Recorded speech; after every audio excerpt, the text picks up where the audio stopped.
Hello, today I'm talking about my experiences in Korea. I first came here in around 2023 or 2024. It's now been almost 3 years, and I want to talk about some of the difference between an initial video that I made about Korea and how I feel about this country today. I think my perspective is unique because most of the people that come here, if they're not military, are foreigners who are here as English teachers. And if you are a female English teacher, it's usually because you're enamored by K-pop or K-drama. And if you're a male English teacher, it is almost always for dating prospects. Now, I understand these are very strict buckets, but honestly, after 3 years, people really fall into these buckets really well. And something that I noticed while watching YouTube videos about this place is that it is almost always from the female English teacher perspective. Can't say why, that's what almost all of the videos are about. And I wanted to talk about my own experiences as someone who came in here as a blank slate. I didn't know anything about K-pop, K-drama. I didn't know anything about the country other than Gangnam Style and Kim Jong-un. So when I came here for the first time, I think I was almost like an unbiased observer. And I'm not just gonna, spend 20 minutes talking about how Korea has great food and great music and great people because that is true. I absolutely love this place, and if it weren't the case, I wouldn't have stayed here past the initial 9 months that I was supposed to be here for. But I want to talk about more interesting opinions, opinions that would be worth talking about rather than just talking about how great the place is because it is. Um, or like the normal stuff. But I really want to start off by talking about the public transportation here. You don't need a car. That's how good it is.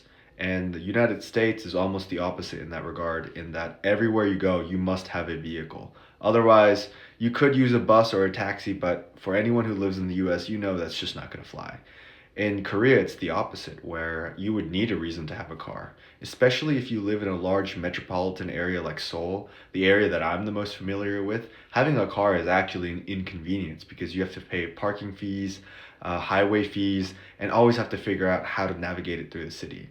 The public transportation, though, on the other hand, you just hop on a train, it comes on time, runs every day, and it'll get you to where you need to go without any complications. And it's extremely cheap and effective. But I don't want to just talk about, the excellent transportation because I'm sure we could create something like that. It isn't technologically difficult to create a train station. I think what struck me as more important was the culture in the train station. That was my first introduction to Korean culture. And what do you know? People sit down quietly, they read their books or watch their phones, or they politely fall asleep. There's no unnecessary rude talking. Nobody plays loud music. If there's someone that's elderly, they'll sit down in their spot designated for old people or for pregnant people. Everybody understands that it's not your space, it's public space, and you have to respect each other. Contrast that with my experiences in New York City or even the DC public metro system, and it is night and day. New York, I've always said, is an interesting city that has a lot of character, and for sure, there are times where I'm happy to be in New York City because there are interesting people. One day you might see someone making music, another day you might see someone proselytizing. Another day you might see someone do, some street performance. It's a really dynamic place.